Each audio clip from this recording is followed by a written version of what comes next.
एक रात जब घड़ी में रात के ठीक 2 बज रहे थे, पूरे आलीशान महल जैसे घर में सन्नाटा पसरा हुआ था। अनाथ मीरा, जो इस घर की नई नवेली बहू बनकर आई थी, दबे पांव अपने ससुर ठाकुर दीपेंद्र सिंह के कमरे की तरफ बढ़ रही थी।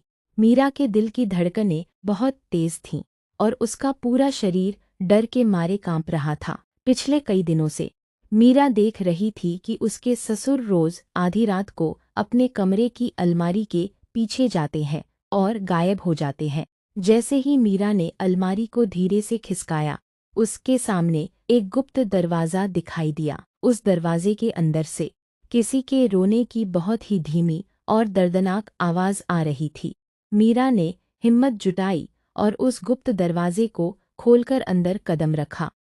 लेकिन जैसे ही उसकी नज़र अंदर के दृश्य पर पड़ी, मीरा के मुंह से एक चीख निकलते निकलते रह गई। उसने डर के मारे अपने दोनों हाथों से अपना मुंह बंद कर लिया और उसकी आंखों से अविरल आंसू बहने लगे।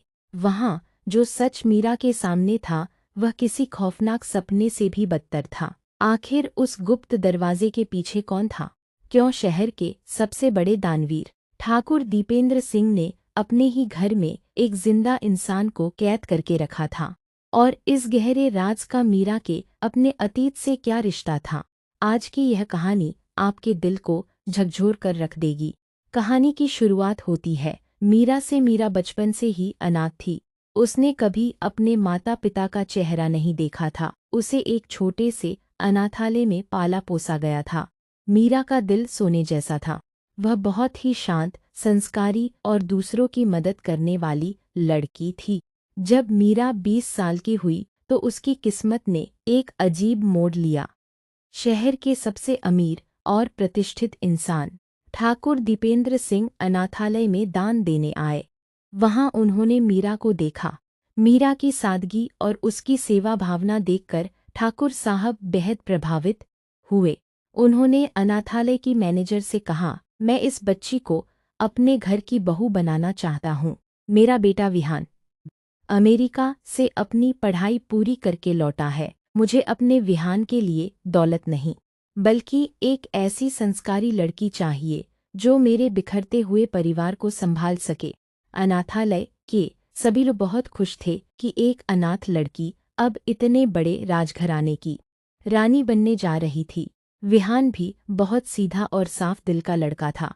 उसने मीरा को देखा और पहली ही नज़र में उसे अपनी पत्नी के रूप में स्वीकार कर लिया। बहुत ही धूमधाम से दोनों की शादी हो गई।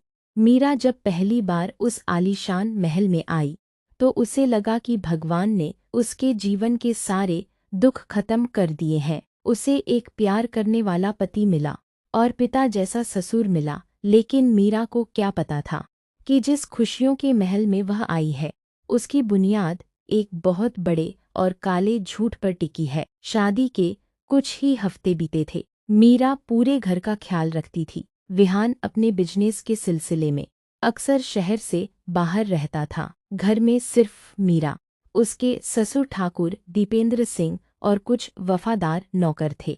धीरे धीरे मीरा ने एक अजीब बात नोटिस की। ठाकुर दीपेंद्र सिंह, जो दिन में दुनिया के सामने बहुत हंसमुख और परोपकारी बनते थे, रात होते ही उनके चेहरे पर एक अजीब सा खौफ और उदासी छा जाती थी। वे रोज रात को 12 बजे के बाद अपने कमरे का दरवाज़ा अंदर से बंद कर लेते थे और सुबह 4 बजे से पहले बाहर नहीं आते थे।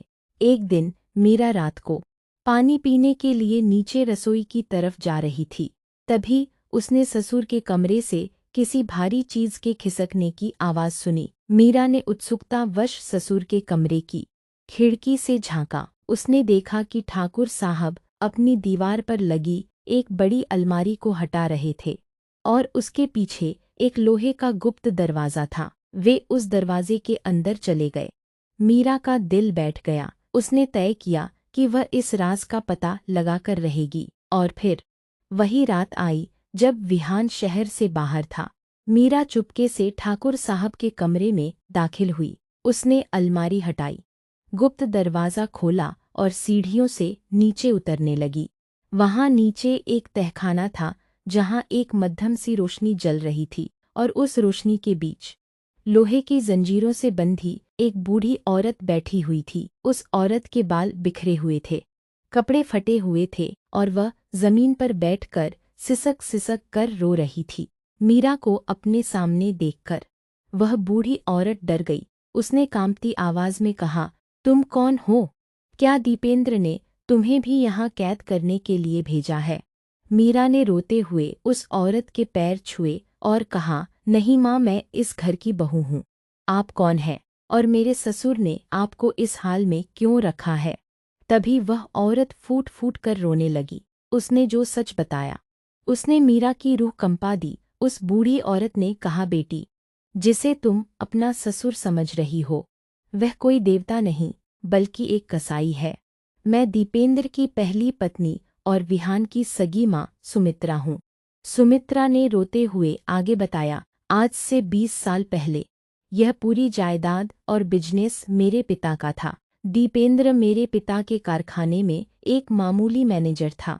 उसने मुझसे झूठ बोलकर शादी की। शादी के बाद उसने धोखे से मेरे पिता की सारी जायदाद अपने नाम करवा ली और जब मेरा बेटा विहान सिर्फ 2 साल का था तो दीपेंद्र ने दुनिया के सामने नाटक किया कि मैं पागल हो गई हूँ और घर छोड़कर कहीं चली गई हूँ। लेकिन असलियत यह थी कि उसने मुझे इस अंधेरे तहखाने में कैद कर दिया ताकि वह मेरी संपत्ति पर राज कर सके और दूसरी शादी कर सके। सुमित्रा की आंखों से खून के आंसू बह रहे थे। उसने मीरा का हाथ पकड़ा और कहा, बेटी, दीपेंद्र ने तुमसे विहान की शादी इसलिए नहीं करवाई क्योंकि तुम संस्कारी हो। उसने तुमसे शादी इसलिए करवाई क्योंकि अनाथालय के कागजात के मुताबिक तुम दीपेंद्र की उसी दूसरी पत्नी की अनाथ बेटी हो जिसे उसने मेरे बाद धोखा दिया था। तुम विहान की सौतेली बहन नहीं हो। तुम एक अनाथ बच्ची हो जिसके असली पिता की संपत्ति भी दीपेंद्र ने हड़प ली थी। वह तुम दोनों बच्चों को अंधकार में रखकर इस साम्राज्य का राजा बना रहना चाहता है। मीरा के पैरों तले जमीन खिसक चुकी थी। उसके सामने उसके ससुर का वो भयानक चेहरा था जिसने 2 माताओं की जिंदगी बर्बाद कर दी थी। मीरा ने सुमित्रा के आंसू पोंछे और कहा, माँ, अब आपके दुख के दिन खत्म हुए। इस अनाथ बेटी को भगवान ने इस घर में सिर्फ बहू बनकर नहीं बल्कि आपका इंसाफ बनकर भेजा है। मीरा तहखाने से बाहर आई। उसने तुरंत विहान को फ़ोन किया और उसे सब कुछ सच सच बता दिया।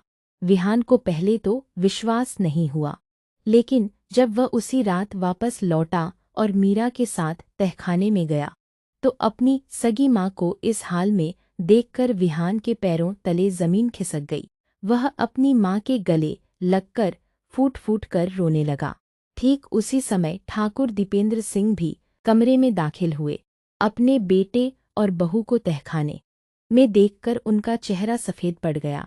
उन्होंने चिल्लाकर कहा, विहान, यह औरत पागल है, इसकी बातों पर विश्वास मत करो।